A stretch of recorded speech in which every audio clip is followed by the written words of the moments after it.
আসসালামু আলাইকুম। একটা বেলুনকে অতিরিক্ত যখন আমরা বাতাস দিকে ফুলিয়ে ফেলি, তখন কিন্তু এটি ফেটে যাওয়ার উপক্রম হয়, কখনো কখনো ফেটেও যায়। এমনকি হতে পারে যে চোখের মণি অতিরিক্ত পাতলা হয়ে গিয়ে ফেটে যেতে পারে। হ্যাঁ, এমন একটি রোগ, সেটির নাম হচ্ছে কেরাটোকোনাস। আজকে আমরা আলোচনা করব কেরাটোকোনাস রোগটি কী, এটি কেন হয়, কাদের বেশি হয় এবং এর চিকিৎসা কী। কেরাটোকোনাস শব্দের অর্থ হচ্ছে কর্নিয়া পাতলা হয়ে যাওয়া অথবা কর্নিয়ার কোনো অংশ নিপেলের মতন অথবা কোনো উঁচু কোণার মতন কোণাকৃতি ধারণ করা। অর্থাৎ আমাদের চোখের যে কালো মণিটি আছে, সেই মণিটি যদি কোনো কারণে পাতলা হয়ে কোনো দিকে প্রোট্রুটেড হয়ে যায়, অর্থাৎ কোণাকৃতি ধারণ করে, তখনই সেটাকে আমরা বলি কেরাটোকোনাস। কেরাটোকোনাস কোনো নতুন রোগ নয়, এটি অতি পুরাতন একটি রোগ, কিন্তু এটি আমাদের সাধারণ মানুষের কাছে একটি অপরিচিত রোগ। যিনি ভোগেন একমাত্র তিনিই জানেন এই রোগের ভোগান্তিটি কি। এখন আসা যাক কেরাটোকোনাস কাদের বেশি হয়। কেরাটোকোনাস সাধারণত টিনেজার থেকে শুরু করে 30-40 বছর বয়স পর্যন্ত এটি বেশি হয়ে থাকে, এবং যাদের চোখের অ্যালার্জি রয়েছে তাদের এই রোগটি হওয়ার সম্ভাবনা বেশি থাকে। সাথে সাথে যাদের চোখের মায়োপিয়া আছে এবং সাথে অ্যাস্টিগম্যাটিজম, অর্থাৎ যাকে আমরা বলি সিলিন্ডার পাওয়ার ব্যবহার করতে হয়, তাদের কিন্তু এই রোগটি হওয়ার সম্ভাবনা বেশি থাকে। তবে যেটি আমাদের প্রতিরোধযোগ্য সেটি হচ্ছে যাদের চোখে চুলকানি আছে, চোখে অ্যালার্জি আছে, তাদের উচিত হবে চোখ না রগড়ানো। এরা যদি চোখ বেশি বেশি রগড়ায়, ডলাডলি করে, তাহলে কিন্তু চোখের মণি পাতলা হয়ে গিয়ে এই রোগটি হতে পারে। এই রোগটি নির্ণয় করতে হলে আমাদের কয়েক ধরনের পরীক্ষা করতে হয়। প্রথম হচ্ছে স্লিট ল্যাম্পের মাধ্যমে আমরা এটি পরীক্ষা করে দেখি যে চোখের মণির অবস্থা কী। তারপরে আমরা অটো রিফ্র্যাক্টোমিটারের মাধ্যমে কেরাটোমেট্রিক পাওয়ার দেখে আমরা এটি নির্ণয় করতে পারি।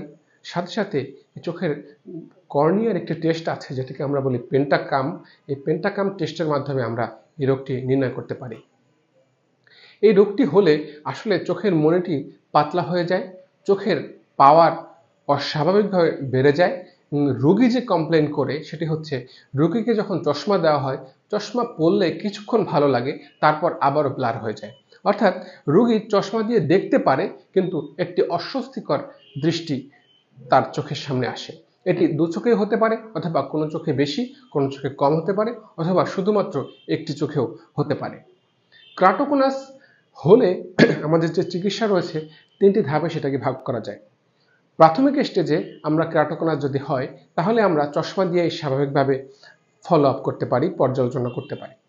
নাম্বার 2, যদি চশমাতেও দৃষ্টি ভালো না হয়, সেক্ষেত্রে আমরা আরজিপি অর্থাৎ rigid gas permeable contact lens, একটি বিশেষ ধরনের কন্ট্যাক্ট লেন্স ব্যবহার করে চোখের দৃষ্টি স্বাভাবিক রাখতে পারি। তবে কোনো কারণে যদি দেখা যায় আক্রান্ত ব্যক্তির কর্নিয়ার দ্রুতই পাতলা হয়ে যাচ্ছে, তার অ্যাস্টিগম্যাটিজম পাওয়ারটি দ্রুতই বেড়ে যাচ্ছে, তাহলে সেক্ষেত্রে আমাদেরকে একটি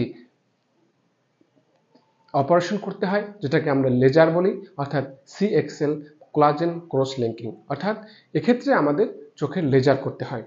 এই লেজারের উদ্দেশ্য হচ্ছে চোখটি ফার্দার যেন আরও পাতলা না হতে পারে, এবং কোনো কারণে যেন পাতলা হতে হতে একসময় চোখের মণিটি ফেটে না যেতে পারে। অতএব কেরাটোকোনাস হলে আমাদেরকে অবশ্যই চিকিৎসকের পরামর্শ থাকতে হবে এবং ফলো আপ করতে হবে, দেখতে হবে রোগটি বাড়ছে কিনা। রোগটি বাড়লে সেক্ষেত্রে চিকিৎসা করতে হবে।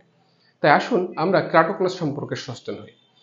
3 ধরনের ব্যক্তিদের কেরাটোকোনাস হওয়ার সম্ভাবনা সবচেয়ে বেশি, যেটি হলো নাম্বার 1, এটি যদি আপনার চোখে অ্যালার্জি থাকে, আপনি বারবার চোখ ডলাডলি করেন, এমন যদি হয়, আপনার শিশুর যদি এরকম থাকে। নাম্বার 3, যদি আপনি বেশি পাওয়ারের মাইনাস গ্লাস পরেন এবং সাথে সিলিন্ডার পাওয়ার পরে থাকেন, তাহলেও আপনারও এই রোগটি হতে পারে। সাধারণত কেরাটোকোনাস থাকলে চোখের যে লেজার সার্জারিগুলো রয়েছে, যেটাকে আমরা বলি লেসিক, স্মাইল, এ ধরনের অপারেশন করা যায় না। আসুন আমরা সচেতন হই। আসসালামু আলাইকুম।